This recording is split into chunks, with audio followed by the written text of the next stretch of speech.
describe, how that feels like to be alone? What are some of the emotions? Some of the emotions that I felt being alone was vulnerable for one. I felt lost. I kind of felt like I didn't have anywhere to turn to. I felt like I was, gonna drown. It gets scary, and sometimes you feel like you just want to cry. The biggest factor was like you have nothing to offer, like you have nothing. I went into like a deep depression.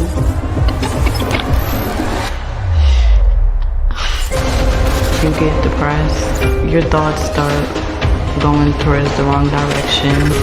It's not a place that anybody wants to be, because you know that you're doing something wrong.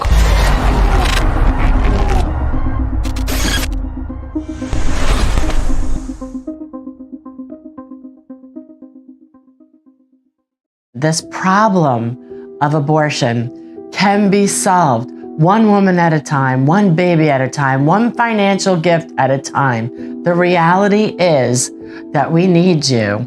These women and children, they need you to live.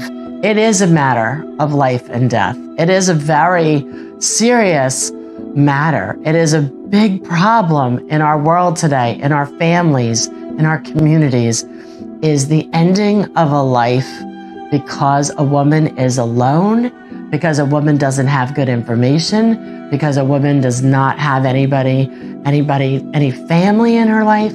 She has no support and she has no direction. She has no hope. Today, you can make a difference.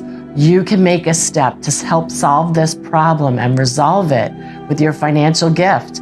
Today, the offer is $98. Will go towards a counseling session and an ultrasound, and that investment will help save a life. The women, when they're alone, they feel scared. They spend a lot of time thinking of all the worst case scenarios. How am I gonna support this child? How am I gonna keep working? What if I can't keep working? How am I going to take care of myself? Or how am I gonna keep going to school? Finances are a huge aspect of it, but also being alone, there's a lot of negative self-talk. There's a lot of, we all have like bumps in the road and moments of challenges. And when you're alone by yourself, it's hard to pick yourself back up.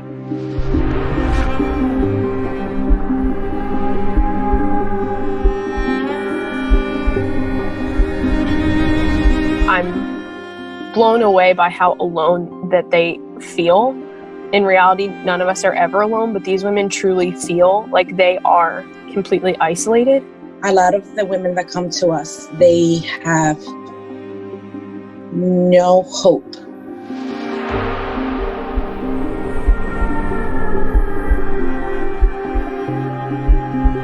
They don't believe in themselves. Then to be thrown into a circumstance that they're not prepared for, they don't feel that they're going to be able to manage it successfully. They don't feel that they're going to be able to get through. To be face to face with someone who is either considering abortion or who has gone through the traumatic experience of abortion, or knows someone who has or is being pressured into it, you come face to face with such pain and such brokenness.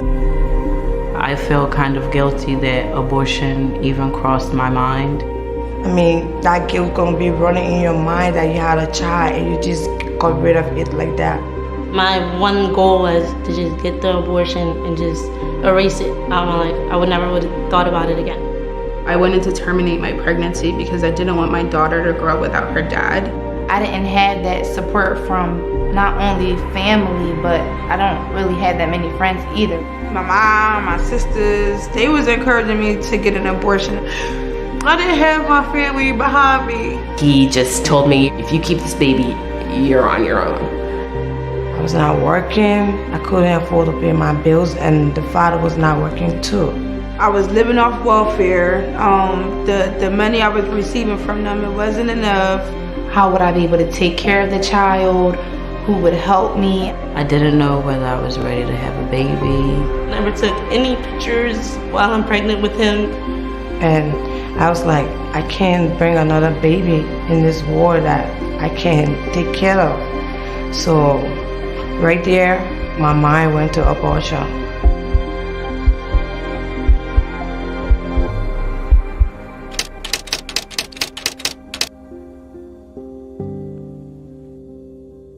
When you give today, you're making sure that the legacy of life that God intended for this woman and this child and this family will be realized, and that this problem is resolved, that the fear around this decision and this shame and this challenge of abortion, that it will be resolved because you're going to give, because you're going to invest, because you're going to be giving hope to a woman with every financial gift that you make today. I challenge you that for $98, a financial sacrifice, a financial gift of $98, which will be doubled when you give right now.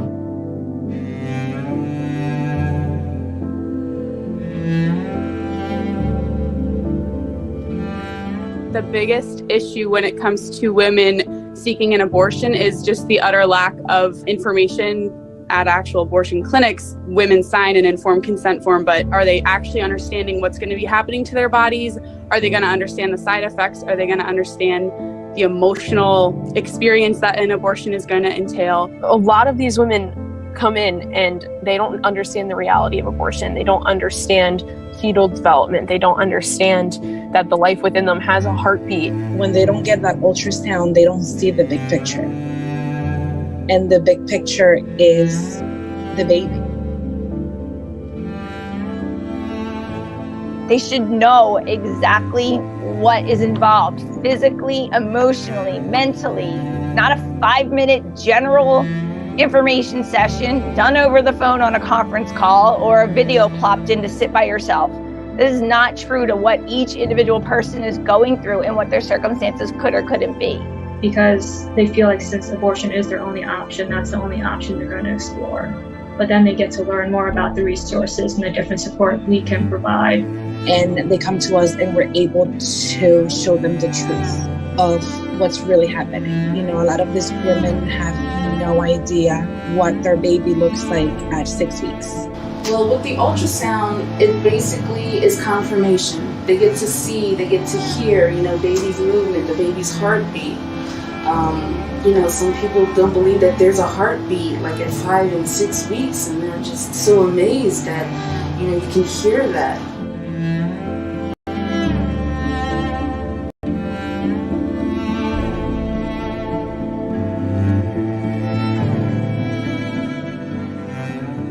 There's always a choice. There's always a better choice. Another client who is probably my most memorable so far, I'll call her Lisa. She is a mother of many children and ended up pregnant, and she came to our center and she was seeking an abortion, and there was no change in this woman's mind. And when Lisa came in and we sat down with her, I tend to always ask the question of what brings you in, and she just started talking, and she just the narrative or the words she was choosing of I just can't have this baby right now. I just can't. I can't do this, and I don't want to carry this pregnancy to term. I don't have the money. I don't have this, that.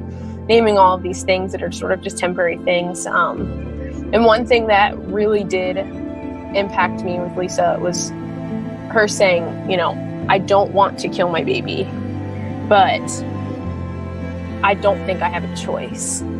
For $98, that woman will receive the counseling she needs, the confidence, the support, the love, the mercy, to know that she can be a mother during these very uncertain times. And she will see her baby for the first time on that ultrasound. She will hear the heartbeat. She will realize she's not even alone because that baby is already with her. $98 gives her all of that information. $98 tonight will help that woman not be alone and know that you are there for her. She might not have family. She might not have a mother. She might not have a boyfriend or a husband, but she has you, and she can be the mother that God is calling her to be.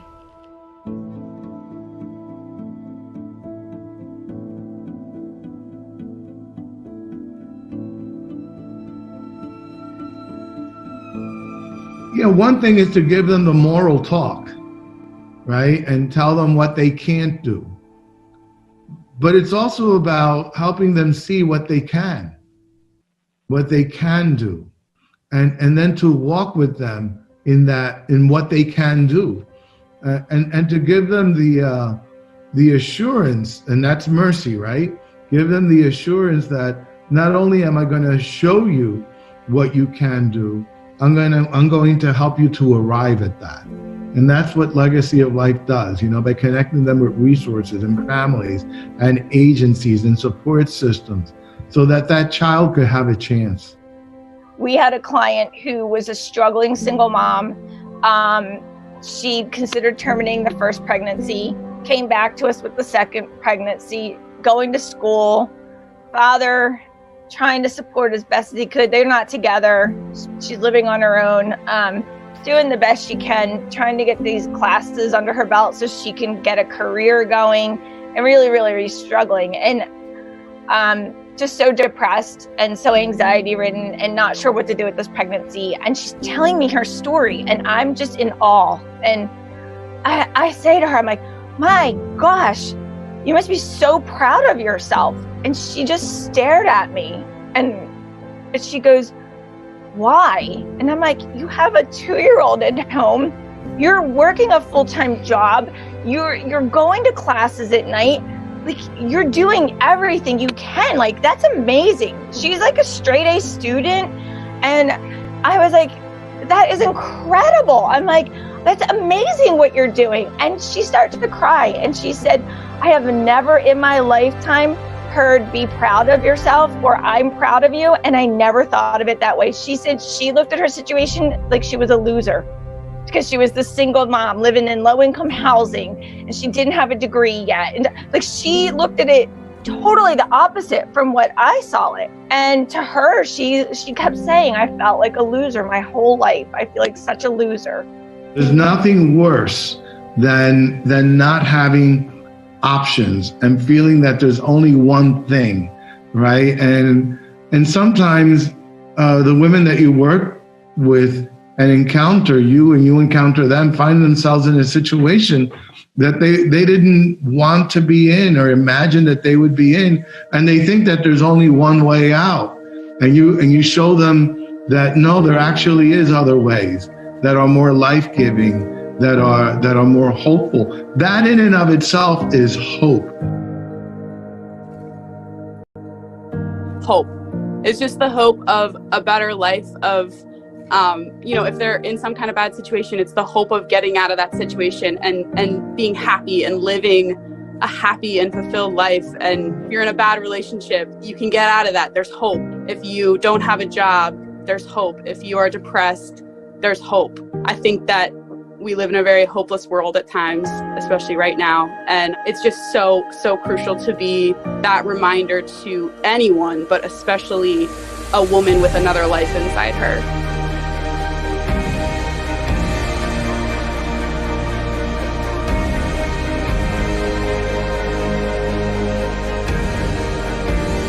We focus on changing the mother's life and loving the mother, and in turn, like, she will love this child.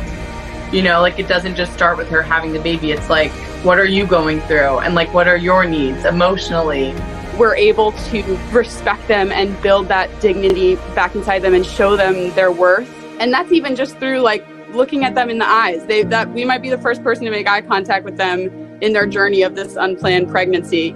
Listen, be there for them and help them plan and help them realize the truth, help them realize that there are ways to fix their situation. It's never going to be easy. I think that if our center was not in place, we would just be contributing to this like culture and nature of I hate to sound like a cliche, but this like culture of death, no one listens to each other, no one hears each other out. Our center is literally in place to take a woman in, sit down with her intentionally, whether it's for a few minutes or for a few hours, and just say like, I hear you and I see you, and you're just not alone in this. So you guys that were given actually spared me from aborting my child and meeting this beautiful little girl. Because if it wasn't for your donations, I'd have never got the encouragement from these women.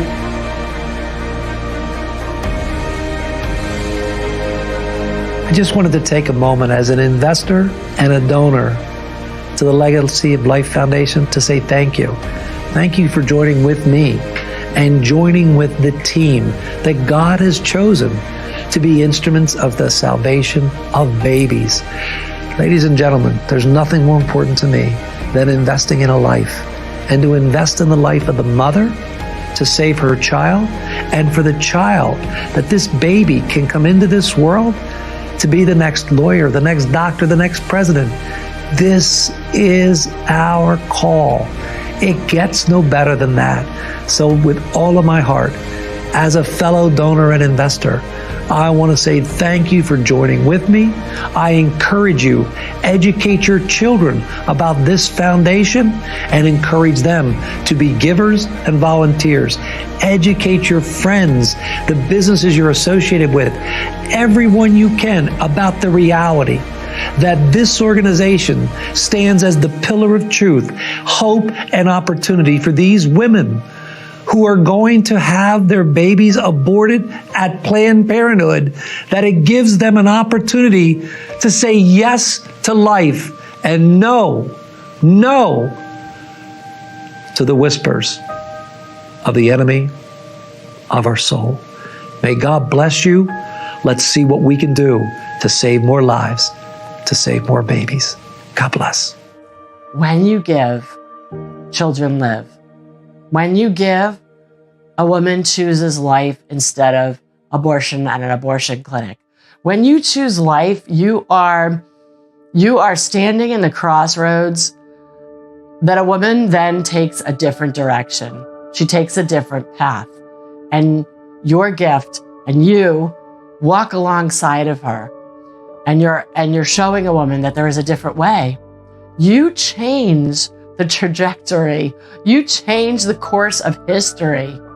For a child that God planted in the womb of its mother, you change the direction of the life that child was going to have, because that child was going to die, is going to die if it wasn't for you. If it isn't for you, that child will end up in the road to death.